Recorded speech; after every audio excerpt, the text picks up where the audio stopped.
Hey, Dad. Hey, I see you. How's it going? Good.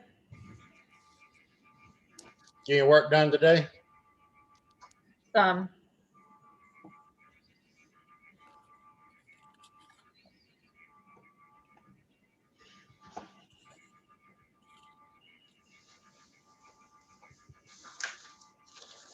I made me a copy. Look at you go printing things off of your computer and everything. All by myself.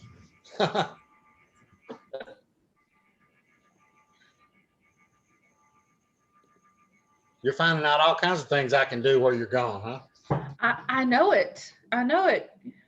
I can't decide if you're learning or if out of desperation or if you actually knew all along and I was just too dumb to Most of it figure I could do all along. I just seeing if I could get you to do it for me. Yeah, thanks, Dad.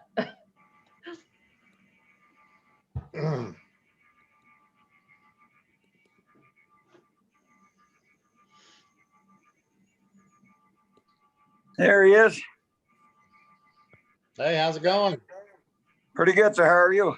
Pretty good. I How's the made it. weather? That's surprising enough. Did you get through calving? I still got 10 on some ones I bought. I bought a bunch of bred cows for receps. Yeah. Supposed to calve in February. Still hadn't calved. They bred, but they're not calving in February. Yeah, they got off a little bit on their calving date. I always say, you know what they call the person that graduates last in vet school? What's that? Doctor. Yeah, that's true. I say it about medical people too, but I swear I don't know how you can get February. It started February 10th for 10 days is what they're supposed to be. Yeah. For 20 days. I'm sorry, I'm exaggerating. So it's May 6th and they still hadn't calved. Some 2 or 3 of them ain't even bagged up. So I don't know when they're going to calve. Oh man. That's all right. They just I just sell them as pairs. They won't do. I'm setting up 160 receps. That's a lot. So, starting tomorrow. That's a bunch of receps. Yeah, we're doing a bunch of all at one day or what? 2 days. It's going to be a week apart. 80 on the first batch and then 80 on the second batch. That's a lot. That was just too much for the embryologist to do. Oh yeah. So how about you? How's it going down there? Pretty good. We finally got a bunch of calves tagged, so now I can match them up. Mm-hmm. Start, Lynn and I did that by ourselves the other day, or all of them we could anyway. Right. Well, we tag them at birth, but a couple of them lost their ear tag because their ear froze off. You can find the ear and the button still in the ear. Hey, we got our first calves that we like just part of their ear right on the tips got froze off. We never had because of that snow you had. First ones we ever had. Wow. I got one. I think it's a Z's. I don't think a single one of those cows had ears. The whole year was that cold. Man. It just burned them off to different degrees. Man. But so I think I only lost one ear this year because it was only on one side. So the wind must be blowing from that direction because that ear froze and the other ear didn't. They have it up here sometimes where their feet even freeze. Their feet will fall off. Oh no. I've never had it on our group, but some of the neighbors talk about it. And usually the buyers, if they see an ear with the ears froze, they won't buy the calf and won't pay as much for it because it's a chance their feet may not be getting a full circulation. Yeah. So they'll pay less for them because they get to the feedlot and they get lame and they can't finish out. Huh. Well, that's a question I was just going to ask you because I had heard that when I was in North Dakota, they said they try to get them to calve when after the freeze, so they don't get ear froze off. And I didn't realize that it related a lot of times to the mindset of the feet. Anywhere there's small blood vessels, so the ears, tail, and the feet being that far from the core body, right, any extremity can freeze. And if their feet freeze, that's when you have trouble. The other's just cosmetic, but if their feet freeze and you put them on feed, they start getting lame real quick, and then they can't. Soon they get heavy, they just can't walk. And that's what I was like, why are you worried about the ear? Because it is a cosmetic deal. I mean, you still call your cows and they come if they have a frozen ear, but now I Right. understand the correlation as to why they were really concerned about that. Well, they just look for a reason to dock you anyhow, but that's the main reason for it. Good information. Well, We're a that's Southern free. folk. We just never had that trouble here till this year. Just a few little tips of their ears is nothing bad, but it does make them look a little funny. It does. I got one looks like a Nubian goat. It doesn't have any ears whatsoever. You can't even put in a metal bangs clip won't even fit in the ear. Oh man. I said, well, I apologize. It was cold that day. I can't help you on that one. You can do it on that.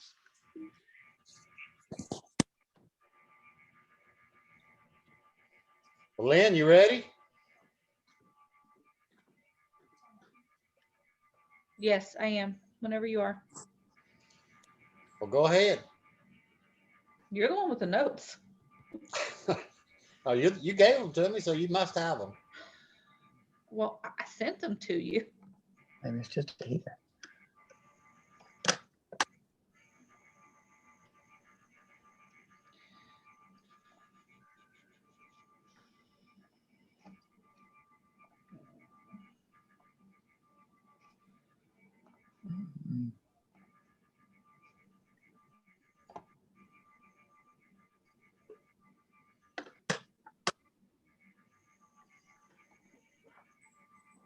Should work.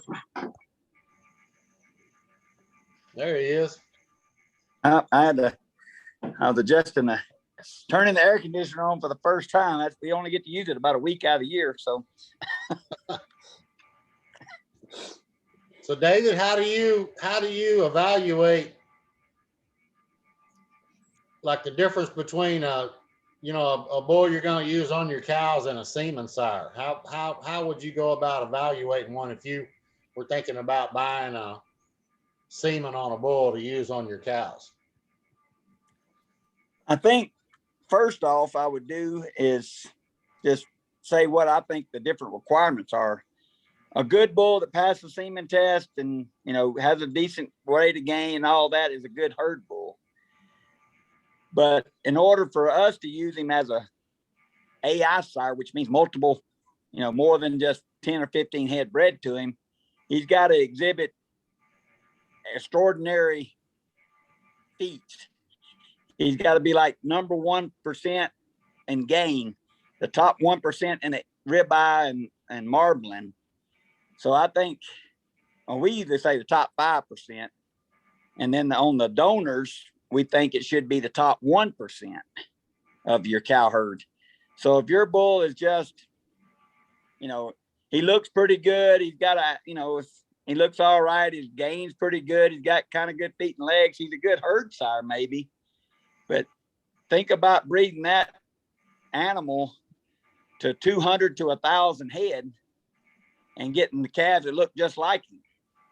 If he's not the best growing bull, then his calves are not going to be the most growing steers either. And if he's not the most fertile bull, then his heifers are not going to be the most fertile either. So we always say he's got to be at least the top 5% of the breed, or you shouldn't collect him. And then he has to have some of those other traits that we're always talking about, the feet and legs, a good mother, all that on top of that before we would actually use him. So we've been pretty selective on which bulls that we breed to. And it's more about selection, I think, than it is anything else. A lot of people, in our breed always brag on Bo Lad, which Bo Lad is a good bull. But the reason why we use our Bo Lad son that we have, which is Standing Bear, is because of the cow he's out of. She was the top number 1 cow in Australia, and we bought embryos out of her. And she just happened to be bred to Bo Lad. But we also bred that cow to Nevada, and Herman, I think.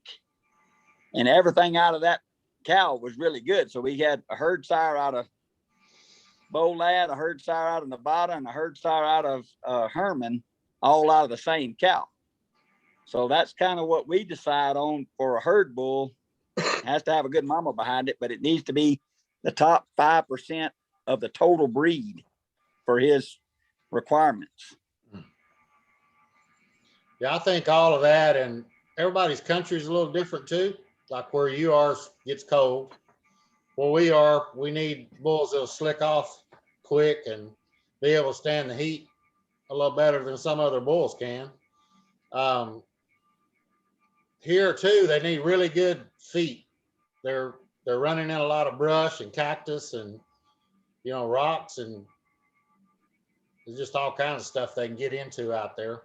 And they need really good, big, good feet, so we don't have no trouble with them. And then there's genetic lines too that when it gets real dry here, you start getting foot rot in some of the cattle. So we watch that pretty close, try to know a lot about their genetics before we even start thinking about using a bull from outside.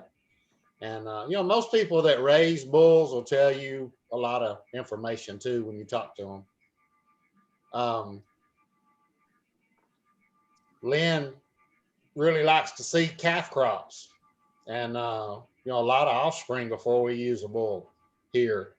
And I think that's really important. You can learn a lot by looking at their calves. They've been bred to a lot of different cows and looking at a lot of different calves.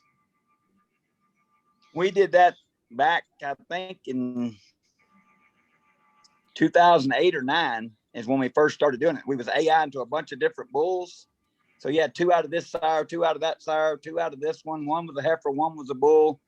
You couldn't really tell a whole lot because some of them were good and some of them were bad. So the first year we did a whole herd, our whole full-blood herd, we bred to Fendon Royal when we first bought him. And we bred every cow to him. And the thing we found out, and been doing it ever since, if you breed your whole herd to it, then all of a sudden you got, 10 or 15 really good animals, and you got 1 or 2 that are just terrible. That's on the cow.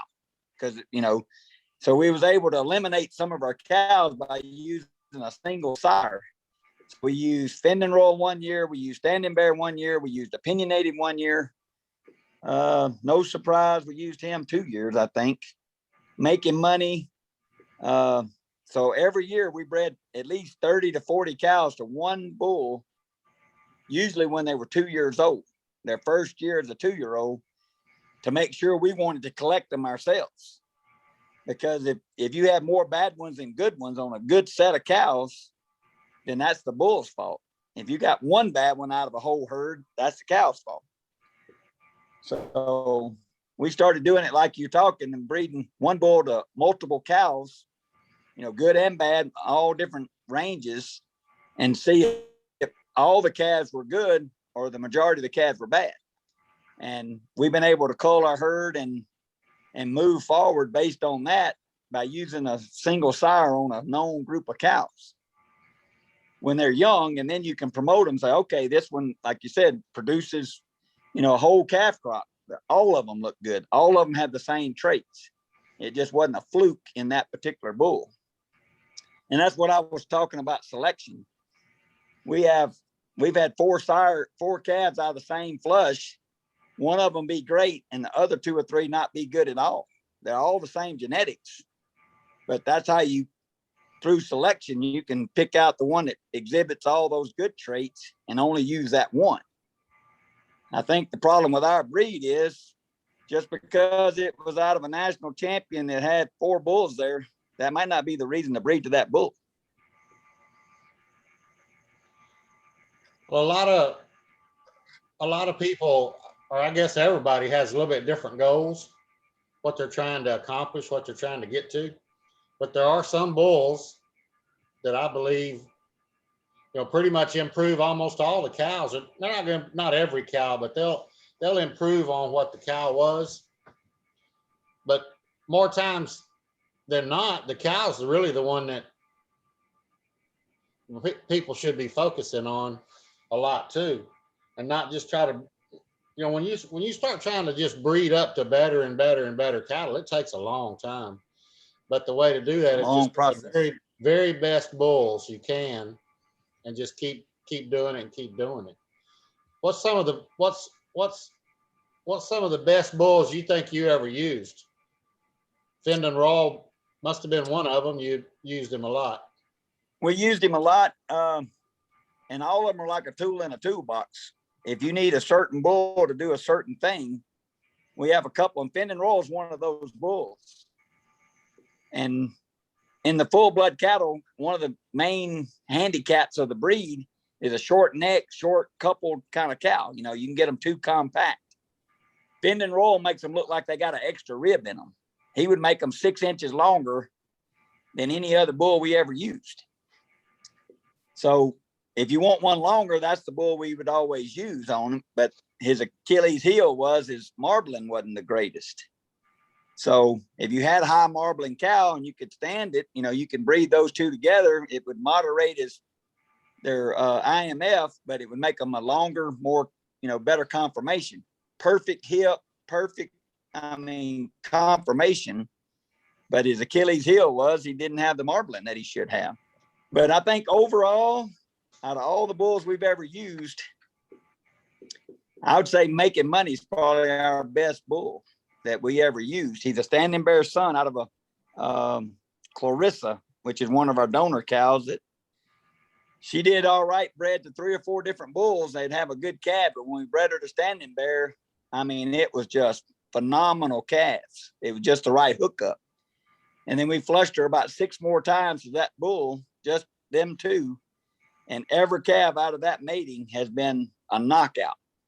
So sometimes it's the bull, sometimes it's the cow, and sometimes it's just how those two animals connect.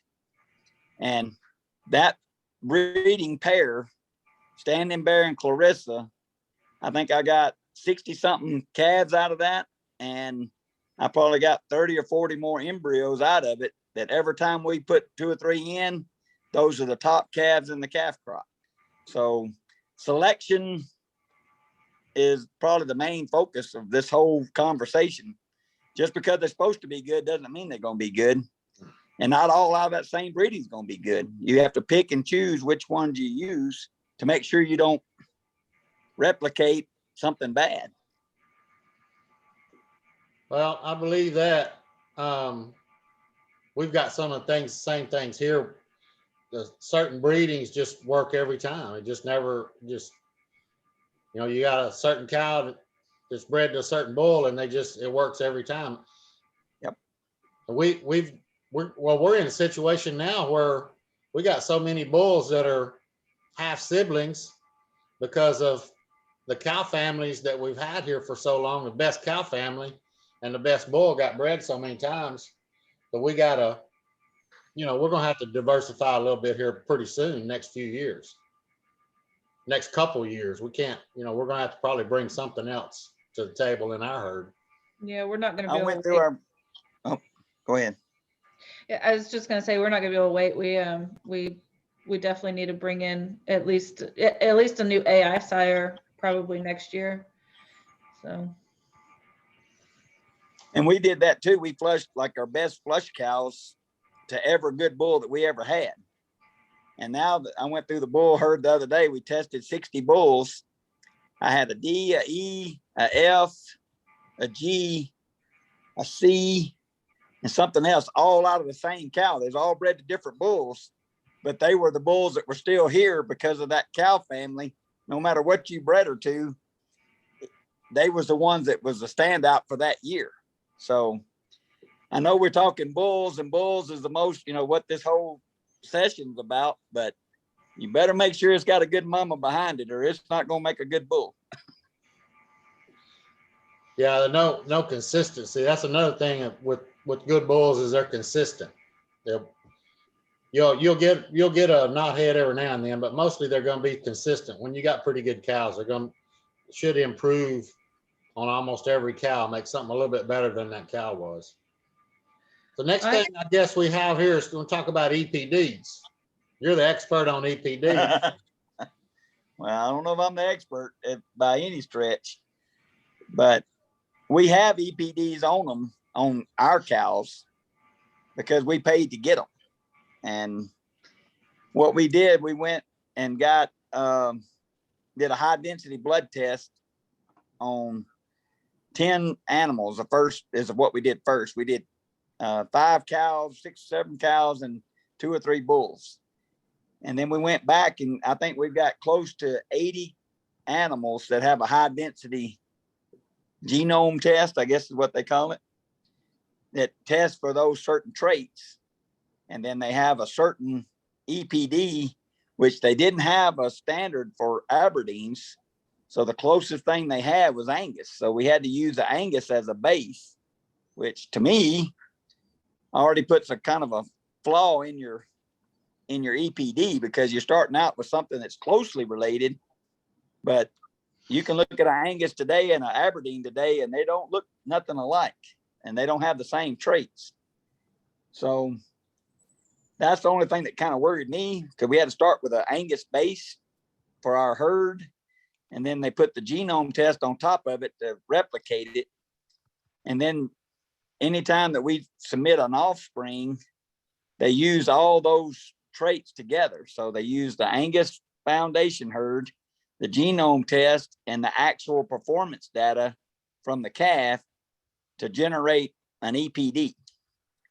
So, and I'm not a big EPD person. Everybody thinks I'm the one that, wanted the EPDs. All I wanted was an extra tool and a line of communication that people that buy bulls already know.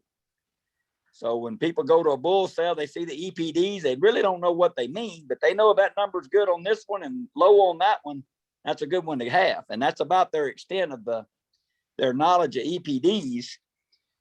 But if a guy says, do you have EPDs on your bull? Yes, I do. Well, all of a sudden he wants to buy it. He don't care what the numbers say, but it's just another tool that you've tested it, that you know about it. So we do have them. They could really be enhanced if they had a bunch of other breeds. I mean, a bunch of other people doing it. Because right now we're comparing our best bull with our worst bull. Well, both of them are pretty good. So it's not a lot of variation, but I look on Facebook all the time and some of the bulls they use, and if you compare that bull to mine, it's going to be a big difference.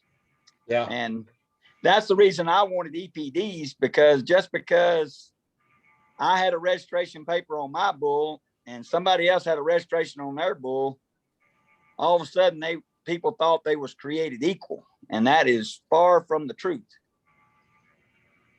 And so that's what we were looking at, is trying to get an extra tool to say why our bull was better than the other bull that they were advertising. So I don't know if that's what you were looking for, Larry, but that was my soapbox for the day. It is kind of, we put a lot of bulls through the bull test here in Navasota and Genetic Development Center, and people from other countries or people from wherever, they loved the bulls, but there was no EPDs. They didn't know how to evaluate them. And it's kind of crazy, because the first thing they asked for is, I want to see the EPDs. Well, we just don't have them. And that was kind of the end of the conversation. It pretty much is over. And yeah. I don't know that they would know how to read them or anything else, but we had genomic data, and we tested so many animals here through GeneSeek that it moved the baseline a couple of points on a lot of the traits. And we felt like we're moving the wrong direction by trying to follow that and try to make what they said better, because we knew the animals better than it just wasn't going to work for us. So we quit doing all that testing. Is there a reason that we can't get Neogen to keep combining the Aberdeen to build that base, that it ends up being just herd by herd? It really has nothing to do with GeneSeek itself. Okay. This is what we went through was, I think it's GSI Global. Geez, I can't remember that. It's through the Semental Association. And the Semental Association, which is located 30 miles from here, the headquarters, that's the main reason I went to them. But they have over 100,000 animals of I think 14 different breeds. And they're able, when the EPDs first come out, you can't compare an Angus EPD with a Charolais or a Semental or any other breed. It's only within that breed. But what the Semental people did was able to use it on a commercial basis. So if you bred an Angus to commercial cows and a Charolais to commercial cows, somebody way smarter than me figured out a way to use those numbers. So now they got where you can compare bulls between breeds as well. And to me, that's really important, especially if you're competing for the same dollar, the same bull. This commercial guy's got 1,000 head of cows and he wants to buy bulls. Does he buy a Charolais? Does he buy an Aberdeen or a Moderator or a Semental? Right. All of a sudden, it puts everybody on a similar playing field. That's where it helped us. That's where it helped us compete. I actually did talk to Neogen or GeneSeek, and that's something I think they will work on is trying to get the Aberdeens all in their own pool. So for what that's worth. That'd be helpful. Because what you can get with them is a molecular breeding value. So at least you got some kind of a tool. It's not an EPD, but you got to start somewhere. But I think the biggest thing people get caught up in is we need to be comparing full bloods to full bloods and percentage cattle to percentage cattle. And the percentage itself gets a little mixed up just because of what that other half is. So, but I know a handful of breeders that are using the beef profile from Neogen. And like I said, you just got to make sure you're comparing apples to apples. And that's one tool anyway. I've used that one. We can do association level. I'm not trying to speak for association, but they can do EPDs with the program that they use. I just don't know how to make it. I don't know how to get it started, but it can be done. It just had never got off the ground. Well, I think in order to get it going, you have to have the data. And the misconception is the DNA will tell you, but you have to have the actual live physical data of birth weights, wean weights, contemporary groups to check to make sure that those profile ratings are correct where they're looking at them on the markers. So I just know that from the Charolais side where I don't know if you want to call it lazy or not, but relying on high accuracy EPDs or the DNA and no longer collecting the actual data, and you don't get a true reading of what those animals are doing if that's all you're doing. Well, Yeah. isn't it really a balance of the physical look and the data that you're talking about? Because like you said, not all of it could necessarily be represented that way, right? So yeah, you definitely want to take into consideration the physical traits of the animal, and if you get real world performance data off of them as well. I know, and this is really just my opinion, okay, so I can't speak for how everybody else feels on this panel, but I feel that those two things are much more important than EPD data, because we've been involved in other breeds too that have had EPDs. And while it's a useful tool to predict, what the progeny of a sire is going to do or the progeny of a heifer is going to do potentially, in the real world, sometimes you see that just doesn't happen. So, and I guess we probably need to go back as a group and talk about exactly what EPDs are as well, so that people who watch this later, like I think everybody on here is pretty pretty familiar with what EPDs actually are, but let's run over what EPDs actually are too. But yes, you definitely want to take into consideration, you know, the look of the animal and you know, the any real world data you can get your hands on. You know, if it's a semen sire that you're looking for, you know, and you have the opportunity to go see some of his calves from previous years, you know, go do that as well. Because, you know, all those things are important as well. And that's exactly right. Everything has to be used as a tool, and a hammer doesn't fit everything. So EPD is kind of a hammer, but sometimes you need a wrench or a screwdriver is way more important. So, and anybody that single trait select or just uses EPDs is going down a bad hole, because like Larry was talking a while ago, all of a sudden it was telling you to go one direction, and everything in your gut was telling you to go a different one. And you better listen to your gut, because those numbers are not going, you know, won't stand up in real world conditions as far as environmental impact and that other stuff. I worked for a guy one time, and he seen this bull that was worth, you know, $200,000. And he said, well, our bull, we got a bull out there that's got better EPDs than he does. And I looked and I said, yeah, but that bull's crippled and can't walk. So it doesn't matter how good his numbers are. If he can't pass the physical test or the eyeball test, don't even look at his EPDs, because that's kind of the finishing tool that you should use. If he passes all the other traits like good footed, good conformation, good gain, good mother, all those things, then use the EPDs, but don't use the EPDs first. And if for anybody who doesn't know, EPD stands for expected progeny differences. So it's not even telling you the performance on that animal. It's going to be telling you the potential difference in performance based off of his offspring compared to another's offspring.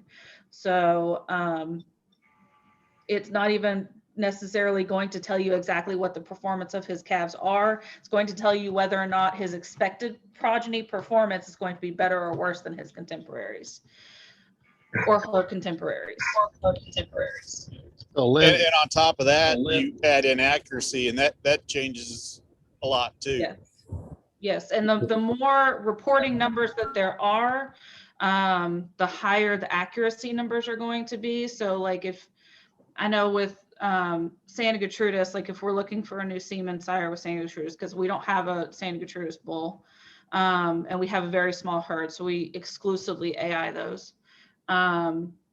You know, if we're looking for a new semen sire, we look for something that has a very, very high accuracy number, which means tons of calves have been reported. So that that's the problem that we have, is that, yes, first of all, not enough people AI. And secondly, a lot of the people that do AI don't even have scales or take measurements to submit numbers.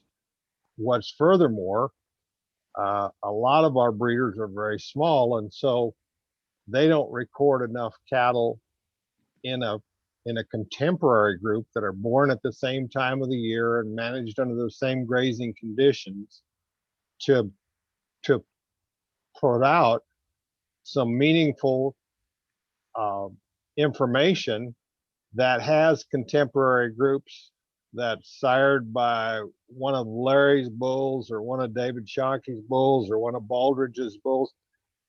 In other words, if you had 3 or 4 different contemporary groups of a sizable group of calves, 10 or 20 calves that were born at the same time of the year, managed on the same grass and the same farm, sired by 3 different bulls, and you submitted that information, their birth weights, their weaning weights, their yearling weights, ribeye measurements, any of the other measurements you want to take, if you submitted that information, then you'd have meaningful EPDs, and then you'd have high accuracy EPDs.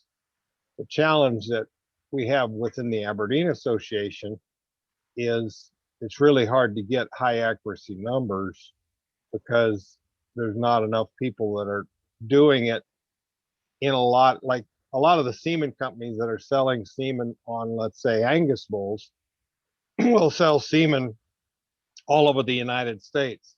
So you have data from Texas, and you have data from Montana, and you have data from Connecticut, you have data from California and Colorado and everywhere that are coming in on the same bull compared to a lot of other bulls that were also AI'd to.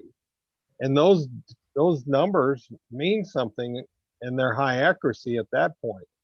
But it's really hard within the Aberdeen breed to find enough people that are doing that much AIing that have a meaningful contemporary group. Yeah. And I think that's where our breed has struggled, because we don't have AI sires that prevalent, like you're talking about, that's widely used. And a lot of times it's only used on the ones that are, that won a show, or one Denver or one Louisville or something like that. And that's where most of the bulls get used, which a lot of times is not real world numbers, because that bull, if he was developed to be a show bull, he has to be fed, taken care of, pampered to even get him to win.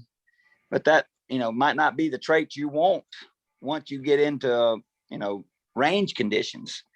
So it's really hard. And I think that's where our breed has struggled, because we use certain bulls that win shows, but not ones that actually,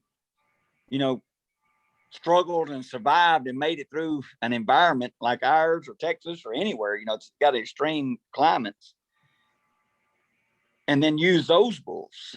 And like I said, small herd, so it's hard to get it off the ground. But I think, doing in-herd data is pretty good.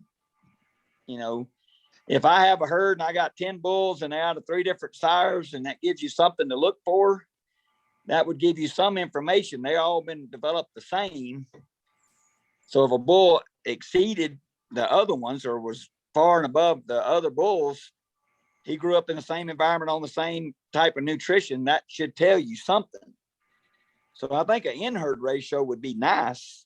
And if you had 100 cows, that would make a lot more accuracy than somebody that had 10 cows. On the 100 cows, it would be 10 times more accurate, because you used them on 10 times more cows. So it is a struggle to get it done, but we have to start somewhere and use something to start identifying bulls, and then encourage people to use bulls that actually did exceed expectations, rather than just, somebody, I see it all the time, and I want to comment every time on Facebook, but I know I shouldn't do it. Here's my calf. He'll be ready. He'll be weaned in 3 months. I want to keep him a bull. No, you shouldn't. You should cut him. And I'm not saying it so he won't compete against me in a bull market, but you don't know anything about that one animal. They got one bull calf. He's the greatest bull calf they got, because they only have one. But on the flip side, he's the worst bull they ever raised that year, because there's only one. So if you don't have more to compare it to, it's hard to buy bulls based on, he's the best calf I raised this year. I only raised 2 and the other one's dead. So this is the best one. That's not a good way to sell bulls. Say, Neil, you still there? Yes, sir. So we talked a while ago about some of the best bulls David did, about best bulls he's used, semen sires. What I haven't used every bull, but we've used several different ones, and I think one of yours was one of our best ones, Easy Nova. We still have semen on that bull. He's been gone for a long time, but still have semen on him, a Sherman son. So what are some of the bulls you think were some really good ones you used over the years? Well, the Sherman bull is actually a full sister to a heifer that won Denver, but we never really showed him, and we just used him as a commercial bull. We used him to crossbreed on a lot of non-Aberdeen cattle, and we used him on a few full bloods, but not a lot of full blood cattle. And that bull was very, very good when you bred him to non-Aberdeen cattle, or to low percentage to half bloods and that sort of thing. Growth rate wise, we've got a bull that came out of a cow that David Shockey has. That's a bull called All Jammed Up, and he's out of a cow named Weeby Jammin' that that they had there at Muddy Creek, and that bull has probably outperformed almost all the rest of our cattle, and he's performed exceptionally well on full-blood cows as well as percentage cows. They have a little higher than breed average growth rate. They still can maintain their fleshing ability and their thickness. They're pretty doggone good. And then we've got an outcross bull named Bullseye that's done a wonderful job for us. And we've been breeding the Bullseye bull to our all jacked up and our all jammed up cattle. And we really like that cross. And then there's another bull that we like real well called Demolition. Demolition is a more moderate frame bull than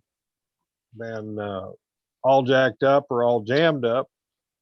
But those cattle got a lot of natural thickness, a lot of muscle.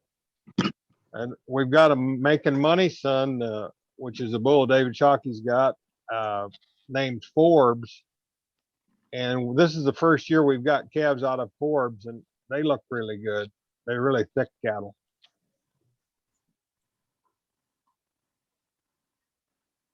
Lynn, you want to talk a minute about some of the bulls we've used? You looking at your notes?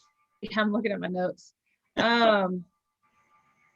So, I mean, both David and Neil both mentioned they have Jackaroo sons that they've used. And, you know, we've used MRG Peter pretty extensively. We even have two of his sons, one that's a half blood and one that's a full blood that we used last year and we're using this year again. And we AI'd to Jackaroo, and for our southern area, he just didn't work very well as direct like animals. But all the and it's simply because all of the sons and daughters we had directly out of him, out of our cattle,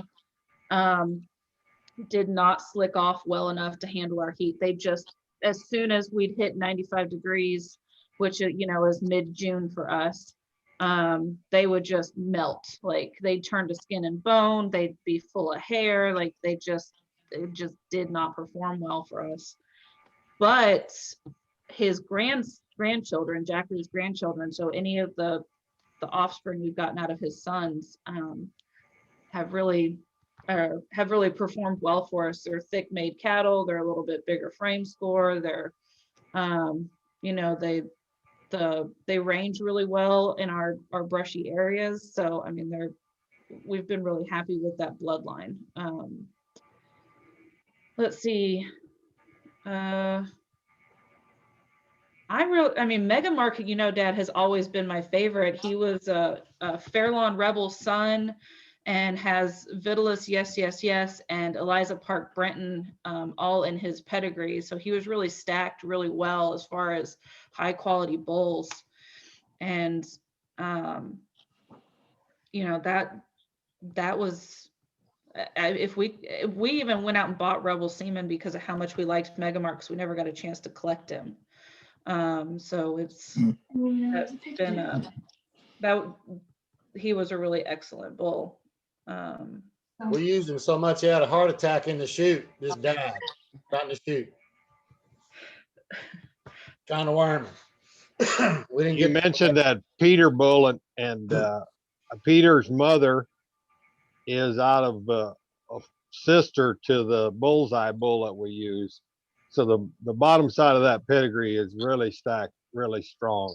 He's Jackaroo on the top side, but he's got a really, really strong bottom side. And his mother is sired by Fairwind's Machine, which is a very well muscled bull, tremendous carcass traits. And then he goes back to that Maggie cow, which is a sister to our Bullseye bull. So I think that's some real good genetics there.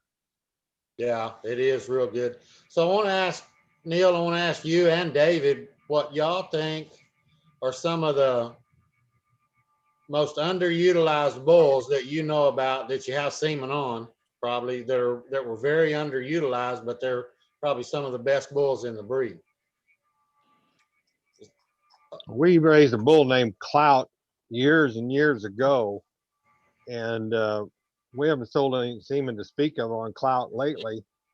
But we did sell some last year to a guy, and he told me some of his best calves this year are sired by Clout. Clout's a very well muscled bull, an easy fleshing bull. His daughters milk real well, and that bull is he's actually an Admiral J222 son. And one of the reasons we didn't use him a lot when we first got started is that so many of our cattle were sired by the Admiral J222 bull, because that was the first bull that the Brambletie herd in Australia really flushed a lot to. So there was a lot of cattle related to him, and so we didn't use Clout because of that. But that bull could be used now and not be too closely lined up he'd be an outcross really to a lot of the current genetics. Yeah, he would. Yeah, we had a Clout daughter. Some of the first couple of the first cows we bought from you when we first were getting started in Aberdeen. So one of them was a Clout daughter, and she performed well for us for many years. Yeah, and I've seen a couple Clouts that are really good too. One of them was at Denver, and nobody'd ever heard of it. I think it was a steer. They brought it, and I mean, this thing was phenomenal. And like I said, some of those old lines, and it's good to go back to. I don't know which one would be the most underused. A lot of people, I don't know, they use the whatever's popular, but that opinionated bull we used him quite a bit, and we priced him where a lot of people wouldn't use him.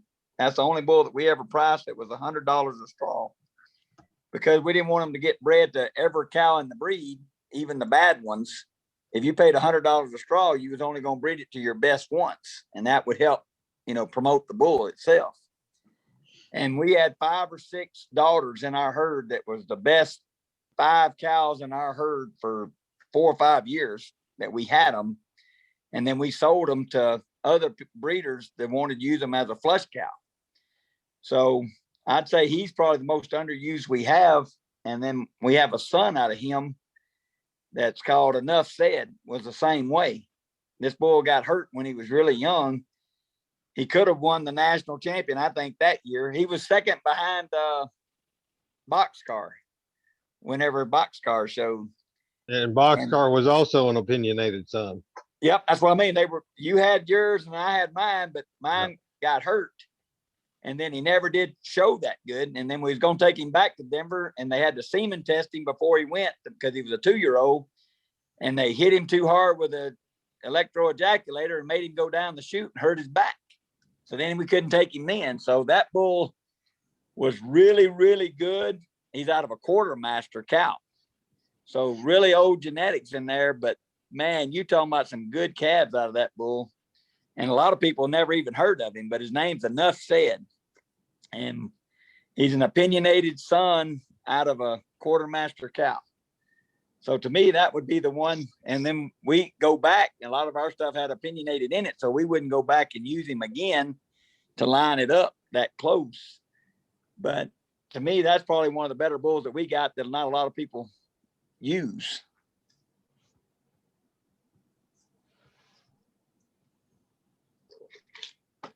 So that kind of leads into why people like us, I guess, David, Neil, we buy semen and just store it for the future. We might not even use it right now, but we buy semen on some of these bulls like this. I know Neil and David probably have thousands and thousands of straws, good many, but so somebody want to talk a little bit about why you do that? Just hang on to that semen and pay storage on it for all those years? Larry, We've done that. you sound like Karen. Why are we storing all this semen? Yeah. I Go say ahead, more Neil. times, but- Well, we do go back though and use some of that semen and like David mentioned, if you have a good bull and you have a bunch of daughters of that bull, then you can't really use the son of that bull back in your program for a while. But we still collect semen on some of those bulls and just let them kind of hang out and try other bulls, and then we might go back to some of those bulls 5 or 10 years later, just to keep accessing the genetics that pass the test of time. And sometimes you really don't know a lot of things about a bull until his daughters are 7 or 8 or 9 years old. And if they're, longevity is still a very significant economic trait. And it's a trait that I think Aberdeen cattle really excel in. But if a bull's daughters stay very sound uddered and very sound footed and structurally sound, and they last until they're 8, 9, 10, 12, even 15 years old, that's a testament to the value of those genetics. And you don't want to throw that semen away. You want to go back and be able to use some of those bulls to bring that longevity trait back into your herd. But you don't even know you have a longevity trait until the bull's dead and gone. That's right. And what we used to do was buy insurance on the cows and bulls that we thought were good. That was a waste of time for us and a lot of waste of money. So what we would do is, if we thought we had a good herd bull coming up, we would take him and get him collected and get 300 to 500 straws right off the bat. And then to us, that's our insurance policy. If something happens to the bull, like enough said, he died when he was 2. The first year we turned him out on full blood cows, I had him in some rough country and he broke his penis. So the only way we've used that bull is through AI, but that's our insurance policy. So we got, I think the last bill, which I don't want to talk about how much it was, but we had 43,000 straws of semen on Aberdeen bulls, moderators and full bloods, and about 50 different bulls. So we have a large bank of genetics, but really if the commercial market ever hits and uses these bulls for what they're good for, it's going to be a value to own that semen, because there's bulls that's proven that's dead and gone, but they have like daughters that are still 12, 13 years old in our herd. One of the cows I was talking about, opinionated daughters, she was 9 years old. She had 8 full blood calves that was out of her, and we'd flushed her like 2 times during that period of time, and her calving interval was 364 days on 8 calves and been flushed twice.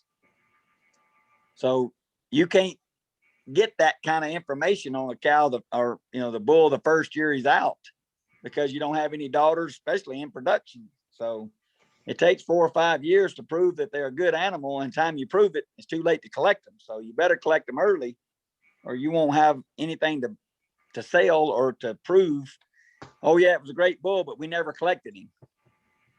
That genetic line is dead and gone. There's no way to reclaim it or to use it in a herd. So we have a lot of semen stored and sell a lot of semen, but I'd like to sell a lot more, because that bill comes every quarter. Lynn, you got anything to add to that?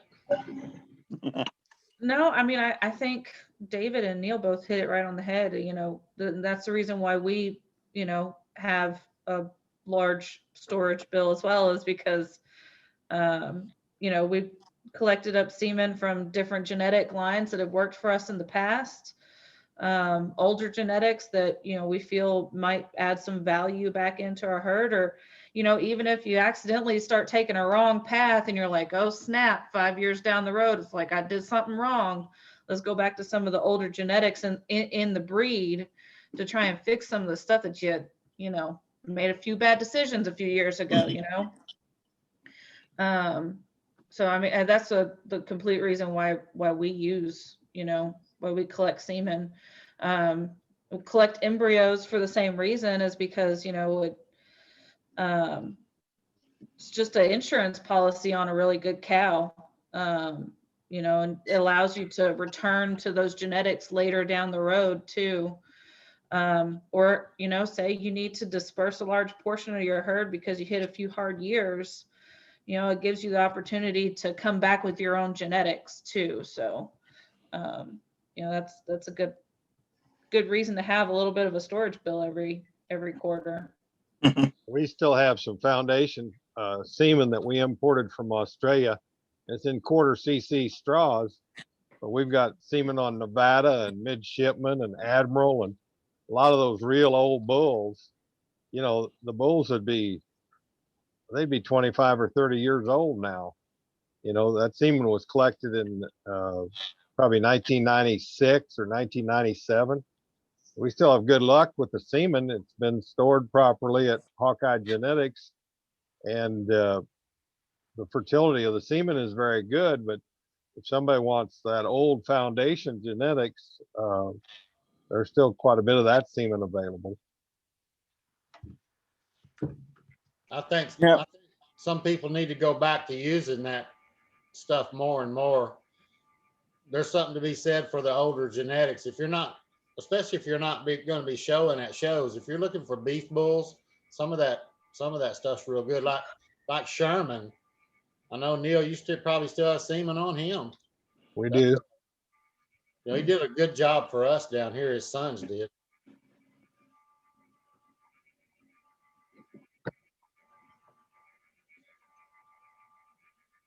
Talking about the size of straws, what have you found over time, since you're using them a lot, as to which size you find is better if given the option?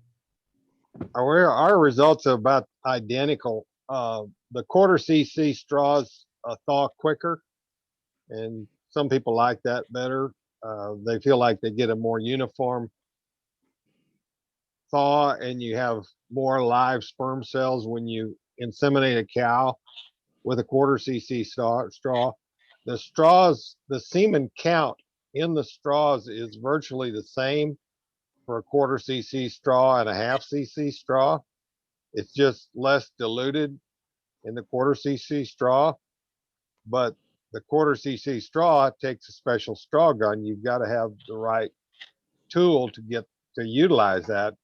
But we don't see any difference in the conception rate of a quarter cc straw semen or half cc straw. Yeah, Neil, you're old enough like I am. I remember when I first learned the AI, we was using ampules. So Sure. we won't even go there. But and like I said, 99% of all the semen collected in the United States now are the half cc. So that's what most people have the gun and, you know, are used to. The smaller straws, they are a little bit different to handle, but it's just because you're not used to handling them. You know, they're smaller, so it's harder to get your fingers on them. And, you know, you got to get the gun loaded in it just right. But if you do that all the time, it's not really any difference. But you got to have two guns, and that's what we have. We have two different guns, one for the smaller straws, anything that come directly out of Australia. Like we have a Ulysses bull that we bred a lot of commercial cattle to, and those cattle killed really good.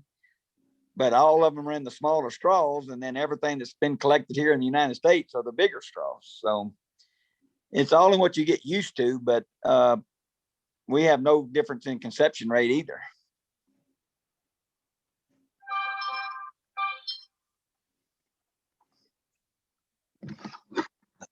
Anybody got any questions?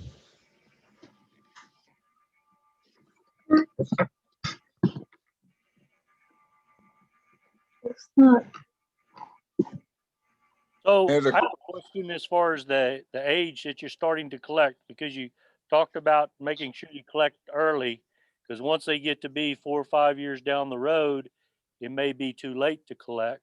So are you doing it at the age of 2 when you're determining that it's going to be a good bull to breed? A lot of good bulls are already dead by the time they're 2. So what we do, the bull's born in March, we semen test him at a year old, and usually we collect them before we ever turn them out the first time as a yearling bull at 18 months. So we collect between 12 months and 15 months. That's our main focus when we collect bulls the first time. So we may collect only a couple hundred straws just for insurance purposes.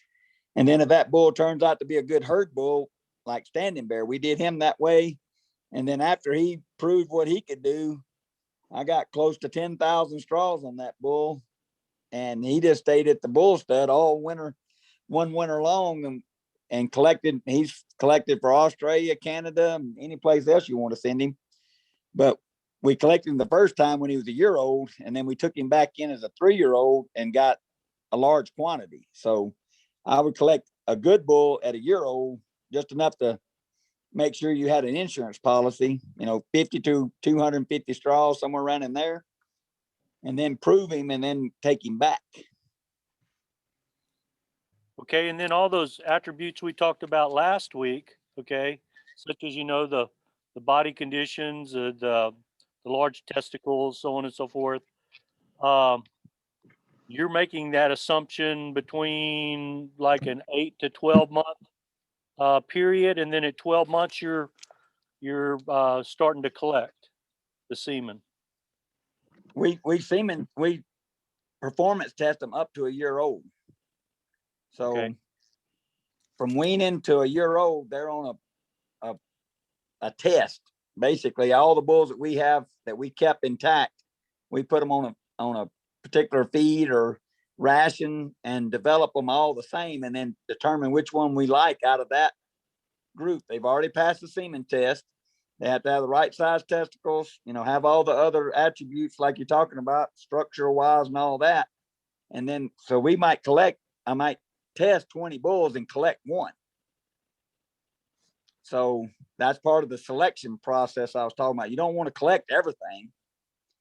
Even though we collect a lot of bulls, we've only collected like the best bull from that year or from, a couple years period. We only collect one bull. We might have 10,000 straws on him, but we didn't collect all of them that year. So David, what I'm hearing then is I'm small time, okay? I don't have near the cattle that most of you guys are talking about. It's best for me to go ahead and raise another cow opposed to raising a bull in my herd and looking for a bull to get AI'd. I mean, the cows to get AI'd. And then that would give me one more calf to add to the crop every year. I know what kind of genetics I'm getting. And then what I have difficulty, why I haven't done that in the past, is I hear there's vets down here in the South, okay, and maybe in my local area, that the percentage of taking on an AI is not very high. So you may bring your cows in, you may only get, 50, 60% of them to take. And so whereas my bull, I can leave him out, and I basically leave mine out, 365. And he gets to go ahead and breed, and I let him drop all year long, because like Larry had said, for the most part, we don't have the bad weather conditions that we have to deal with. I just have to do a little bit more management on my side as far as the calf crop when they're going to actually drop. The only thing to watch by leaving your bull out year round is make sure your cows ain't backing up every year. Like she calves in February this year, March the next year, April the next year. That cow's not as productive as you think. Where in my situation, we only calve for 60 days. So that cow's got to stay in the herd. She has to stay within that 60-day time frame, or she weeds herself out. So okay. If you're not taking records, if you're not keeping up close record, like, man, it was cold last year when she calved. She calved in February last year and calved in May this year. So you got to watch that. But our cows, if they miss, they get out, because they only calve during that period of time. So they have to stay in that season. They have to be quick breeders. And the heifers are even quicker than that. We may only turn a bull out on heifers for 30 days. If they don't catch in the first 30 days, then we use them for beef animals, because a cow that calves early in her cycle the first year will calve early in the cycle every year for the most part. And a cow that calves late, or is a hard breeder is what we call them, she'll be a hard breeder her whole life. I mean, they'll just keep going longer and longer, be 13 or 14 months between calves. And you look at any economic study, they'll tell you a cow that don't calve on 12-month intervals is costing you money. Good information. I appreciate that. Hey, Bob. The other thing with that, David, is if you're not monitoring those cows, you may have a bull that isn't settling too. So Right. shorten your breeding season up and confirming that. That's exactly right. And you should always test your bull at least once a year. Even though he had calves being born today, that means he was fertile 9 months ago. That doesn't mean he's fertile today. And we've had bulls, you know, either cold injury or injury period or just go sterile. And unless you're testing, you can have a wreck, and you'll have a big wreck in a hurry if you turn out a bull that's not fertile. I know lots of people in this breed that's done that. Didn't test their bull, and then they miss a whole calf crop. They only had 10 cows, but now they don't have any calves for that year. And I mean, it's devastating. It can put you out of business just by one bad bull.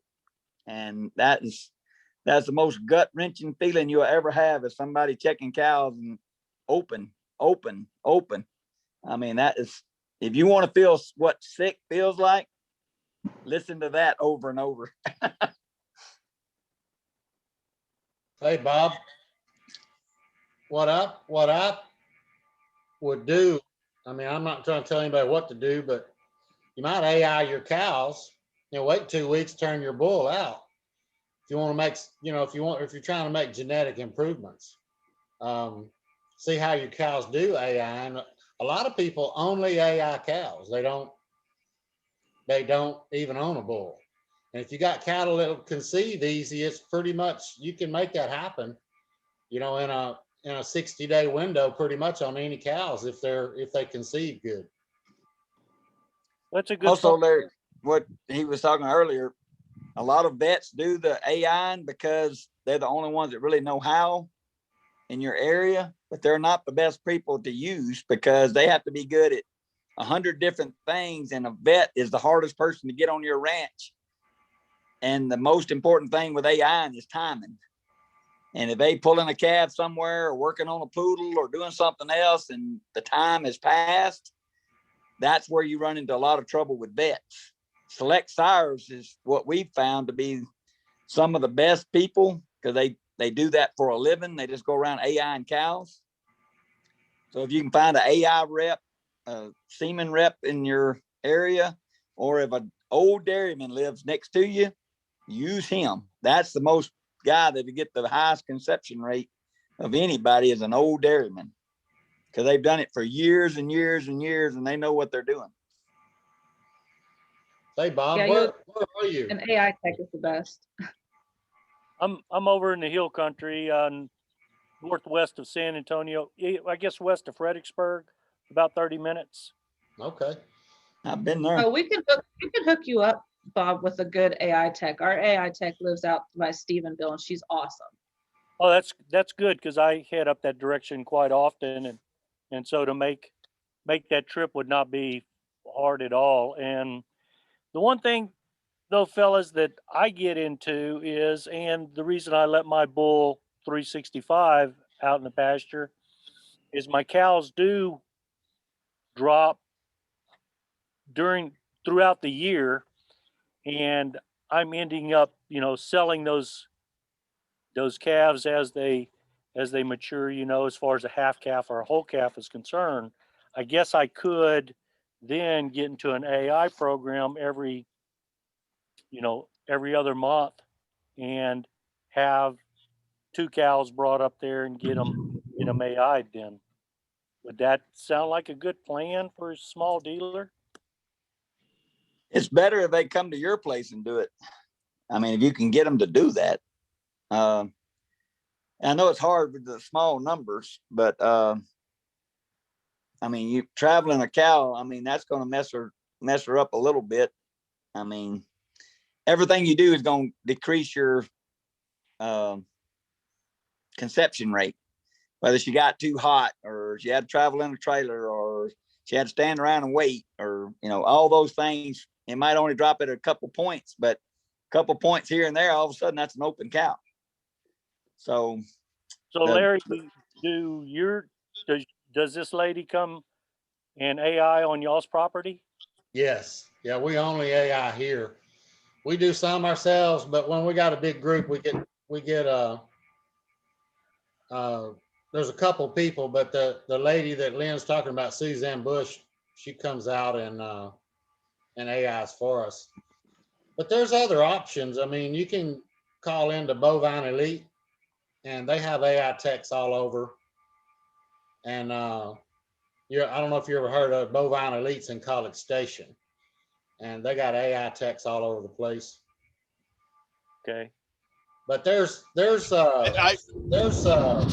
of them come out to your place and do it. Actually, next meeting we're going to be going over, you know, protocols and the way that you give these shots so you get your cattle so they're ready to AI. You know, and there'll be timed protocols, and there's all kinds of ways of doing it. We use timed protocols where they're all ready at the same time. Bob, I sold I would agree with. I sold a bull to I was a gonna guy say, in Colorado, and he left the bull in with his cows year round. But he was in southern Colorado, and he didn't have too much weather to fight. And he actually felt like with the Aberdeen genetics, and he kept his half-blood females back as replacements. He said over a course of about 5 years, he said, I was getting a calf about every 11 months out of my cow herd. So he said, in the course of like 6 years, he was going to get 7 calves or something like that out of those cows. And he felt like that was why he wanted to leave the bull in there all the time. But he did semen test his bulls every year, but he never did take them out. He'd semen check them. But I do think you can make genetic improvement by AI. And I tell a lot of people, you know, if you don't want to gamble, go ahead and AI for, you know, a short period of time, one heat cycle, then put a cleanup bull in. At least you know you're going to get a calf for sure. Well, thank you, Neil. I do get my bull checked once a year. good. I know David talked about that last week quite a bit as well, and so I was making sure I went back to my records and had got it done this year. And I've spread that word since then. You know, our last meeting, the last 2 weeks, I've really talked to the people that I know in the area and say, hey, you know, we as small time ranchers don't think about these kind of things. So this information that all of y'all are providing has been really beneficial, not only to myself, but the word's getting out to others, no matter what breed that they're raising. And with that being said, Neil, I know Reba and I came over and visited you when we were up in North Dakota, and we got a lot of good information there. And I don't know if you heard last week, well, we're growing, okay, but we're still, you know, at 15 cows. And so in one hand, it's hard to justify a bull, okay, you say, because you're feeding, you could get another calf out of that. But on the other hand, he is basically dropping. I've been keeping records per your suggestion back there, you know, 5 years ago, and I am getting a calf about every 12 months. They've been pretty good on their cycles. So, And I just mentioned that to you, but if you're keeping up with, that's excellent, because I just want you to, you know, make sure you don't have a cow that's 14 months between calving. And if you're calving year round, you're busy, you're not looking at that all the time. So if you're keeping up with it, that's excellent. And that's what you should do. So that's good for you that you've done that. Well, Neil gave us some good information when we came up and visited with him. There wasn't no doubt. Reba and I when we got finished with that meeting with him, we were writing notes on the way home. I'm glad I could and help. people tell you that kind of information because they've seen it either in their own herd or in neighbors or whatever, or clients. And I mean, like I said, it's a sick feeling. And if I can help anybody get around that sick feeling, you know, my information I give is free. I try to give everybody information so you don't have those pitfalls. Cattle business is hard enough as it is without having a major wreck. And that's what it would be if your bull was sterile. What if you didn't have 15 calves in 1 year? You couldn't survive. You're smaller, but those 15 calves are your livelihood for that herd. Pays for your feed bill, pays for your rent on your pasture, or, you know, whatever. But if you have a wreck like that, it is hard to recover.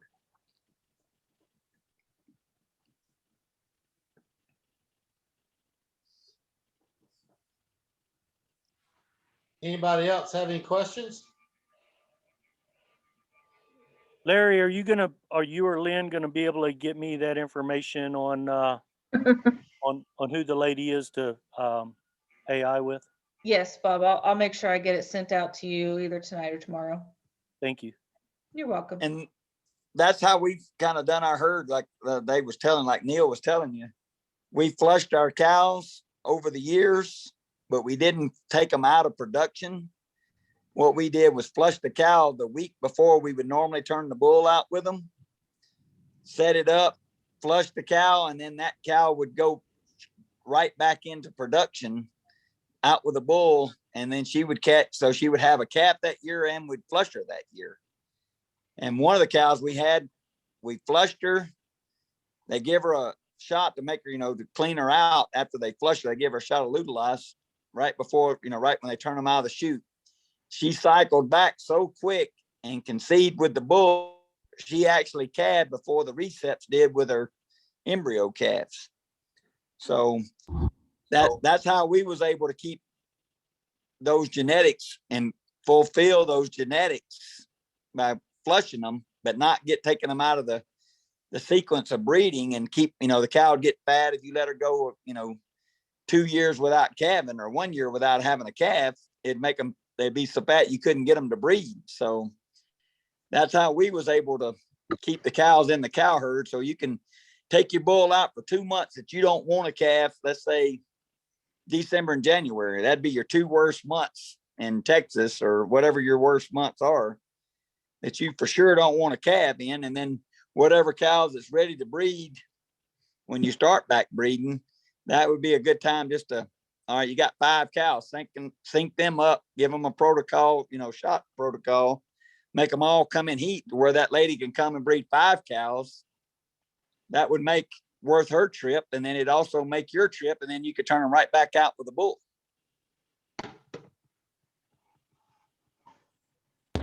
All David, right. I've actually had pretty good luck AIing on that Lutalize when at 7 days. Oh yeah, absolutely. And we turn them right with a bull. We turn them out from the day we flush them. We give them the shot to, you know, make sure they don't have 5 embryos still left in there. My embryologist would have a fit if he didn't get 5 or left 1 in there. So, but they give them that shot and then we put them the next day with the bull. And it's a good thing because, like I said, you DNA test anything. So you might have flushed them to one bull and bred them to another, and you can tell the difference in, you know, just by doing a DNA parent verification on them. So that's how we always trying to group them and push them faster. So this year we had 250 cows and we had 190, I think, born in the first 30 days of the breeding season. So, I mean, that's what we try to do is cram them all into the front half so we can check cows that month and then we can get to doing something else after that.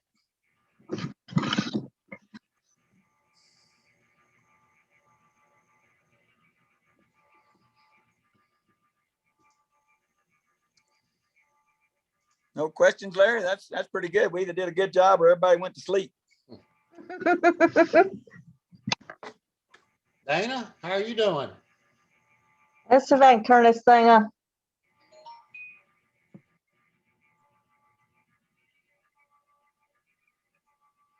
I know Dana's on there somewhere. Can you hear me? Yeah, we can hear you. I barely know how to run this Zoom. I'm doing good. How are you? Doing real good. Y'all very informative. Thanks. So David, if any of y'all don't know Dana, she's one of the nicest people you'll ever meet, so you want to meet her. Yeah, thank you. That's sweet of you. I'm kind of quiet. Absolutely. I'm the shy type. David, me and you and Neil need to have a discussion one of these days about the tricks about flushing cows, tips and tricks. I've learned a couple from you too, Larry. So that's I'll agree with that. Everybody can learn a new trick. They can, especially when it comes to stuff like that with genetics. There's a lot of things that we don't know that nature knows. Okay, Stumble on something every now and then.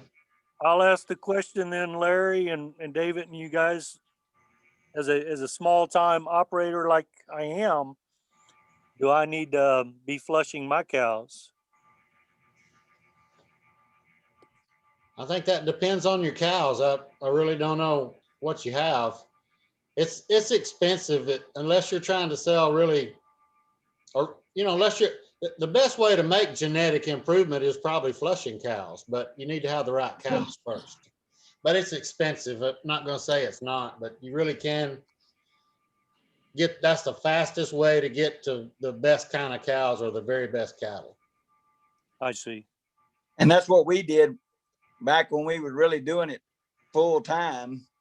We would flush upwards right at 10 head of cows. We'd flush 10 cows and have 100 receps. And then we did it on the same day so we could go back and put all those embryos in fresh. So instead of them 10 cows having 10 calves, they could each have 5 apiece. Let's just say that would be a good number. So instead of 10 great calves, you'd have 50 great calves. And then you can start doing some selecting and start doing, you can really improve your selection process and make a lot of gains through embryo work, but it is expensive. And like I said, you got to have an outlet for them too. So you got to be able to sell them. It's got to be the right genetics that people want. So it's a lot of things that goes into it. Anybody can do it. You can get somebody to do it. I mean, I don't do it myself. I do all the shots and everything other than the flushing. But that's the fastest way. And we live right beside an embryologist. So that made it really handy for us. And that's how we were able to compete and, make that genetic improvement so fast is through the embryo work, embryo and AI. But like I said, you can really make some headway by using those great cows and getting multiple births out of them per year. And it's very time consuming too. You've got to be able to dedicate at least a couple weeks to making sure you have all your cows lined up and all the shots done and pampering your donor cows, and like it's a lot. It's a very involved process. If you want to come up, I'm doing 100 cows in the morning. I'm putting seeders in 100 cows, setting them up first thing tomorrow for reset. So if you're not busy, come on up. Thanks for the invite. Bob, I would caution you, I don't ever flush just one cow at a time. Because to me, that's rolling the dice. And if you flush a few cows, like 4 or 5 or something like that at the same time, you're probably going to get average embryo production. But that average can be made up of a cow that gives you 0 eggs and a cow that gives you 10 eggs. And so if you only flush one cow, you're really rolling the dice, because you might end up with a big old 0 and still have all your expenses in that deal. Or you might get lucky and flush the cow that gives you 10 embryos. And I mean, we've had some way higher than that in terms of embryo production, but we like to average between 5 and 10 embryos per cow we flush. So if you flush 4 cows, you'd like to for sure end up with about 20 or 25 embryos out of that deal. And usually if you flush a few at a time, but in a small herd, sometimes it's hard to find. I mean, it doesn't make any sense to flush an inferior cow. You really need to flush Right. a superior cow. And so you might not have 4 or 5 superior cows in your herd. And so, maybe you only got 1 or 2 that you really think are worth flushing. And it's a little more risky when you're only flushing a very limited number of cows at one time. And we stated that earlier, Neil. You might not have been on the call then, but I told them for an embryo donor, they should be the top 1% of the entire breed to flush her, not of your herd, but she should be the top 1% of the breed. And the AI sire should be at least the top 5% of the entire breed to use as an AI sire. Just don't collect anything. That's I'm true. glad you re-emphasized that. That, The other thing is, I think embryos are pretty inexpensive in the long run to buy if you can get into the genetics. So that's a consideration as well. We buy a lot of genetics through the Angus. That's what we use to get our good Angus cows to make the good moderators. And we can buy those. The semen on the bull they used was $500 a straw for 1 straw of Angus semen, bred to a $150,000 cow. And we bought the embryos for $250 a piece. I don't know who's making that work, but it works for us, but I don't think it worked for the guy that bought the semen. So we've made a lot of genetic improvement through our Angus side to get the moderators that good. We breed the best full-blood Aberdeens to the best Angus we can come up with to get the best moderators. You can't just breed an average Aberdeen bull to an average Angus cow and get a superior moderator. You got to hit it hard from both sides. So, and you can make a lot of genetic improvement, but you got to be ready when it's time to get them. Make a good purchase to where it's going to make sense. We had a Enderlin Angus went out of business here last year, 2 years ago. Had a divorce, had to split the whole herd and had to sell everything. They sold those embryos. I bought like 40 for $10 a piece. And they just had to sell them. And I was the only one there buying. And then it got down to $5. I don't have that many receipts to put that many Angus calves in. But if I would have been there, ready to buy them, I could have bought superior genetics for $5 to $10 an embryo. But it don't come around every day like that. You can pay upwards of $2,000 an embryo on some of these, and I have purchased them for $2,000 per embryo. But we've made a lot of genetic progress through those purchases as well.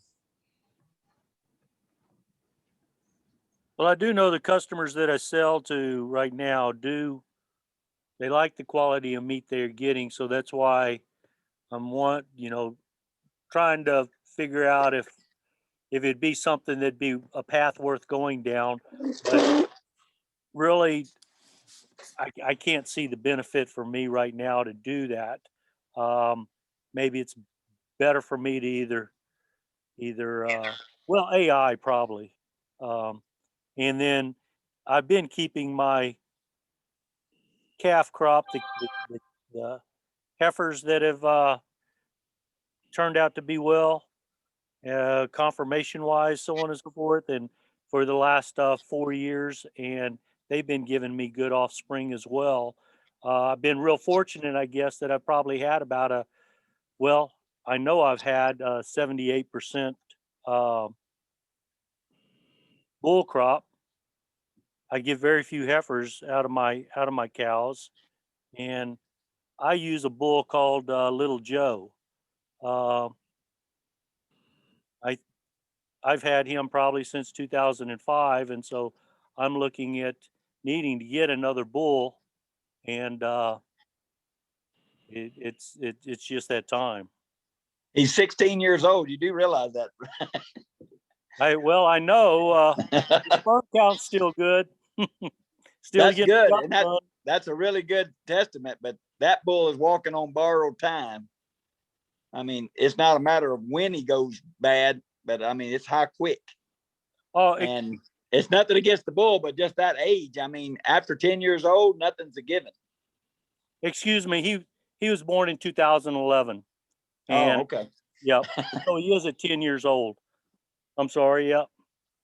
But I mean, older bulls are good, but like I said, you got to watch them really, really close because it's just, time is not on their side. Okay. They're not a young man, not a young bull anymore, and something could happen, and you don't want to have that event. All righty. Anybody got anything else? This is Dana. Do you mind if I point out something? Yeah, I go was ahead. just gonna say that as a relatively small herd and kind of a growing from scratch person, it's a good idea for people that's considering flushing and AI work to make sure that they don't value their calves based off the amount of money it costs them to put the calf on the ground. It's easy to get kind of barn blind to that and thinking a calf's worth something because you spent so much money to get it there. But if it's not a good calf, it still needs to be, eat. That's true. We've gone through ET calves before and we wound up eating them. So I bought a whole bunch of embryos from Australia early on, and almost every one of them we end up eating because they just didn't cut it. We spent a lot of money on them, but I mean, they got to be able to work. That's the number one factor. And if they work, they're invaluable. But if they don't work, you better eat them quicker the better because they will end up costing you more money if they're inferior. Thank you, gentlemen. And Lynn, all the time I get a little bit more insightfulness, and I feel a little bit better about the path that I'm going down. So I appreciate it. Good. That's our goal with this whole thing, to make sure we're spreading the very hard-won knowledge that we've gained over the years. Knowledge is very expensive for the person that gained it. It is. Lynn, you want to go over what we're going, the next one's going to be. So 2 weeks from now, we're supposed to be doing AI. We might cover a little bit of embryos, but probably mostly just AI. I'm going to try and get an AI tech on. I haven't talked to Suzanne yet, but she's kind of my first choice because she's very, very knowledgeable, and she's very, especially about AI protocols. So I want to cover AI protocols, semen handling, all that sort of stuff. So I'm gonna try and get a hold of her, and hope we will talk about it, whether or not we have an AI tech on. Because I know I'm an AI tech. Are you an AI tech? Anybody else? Yeah, I am. You are? Okay. Yep. So, I mean, I know we can cover the information ourselves, but it's nice to have like somebody who does it for a living, come on and talk to us too. So, but yeah, that's what we're going to cover next time. Okay, well, if that's it, good night, everybody. Thank you very much.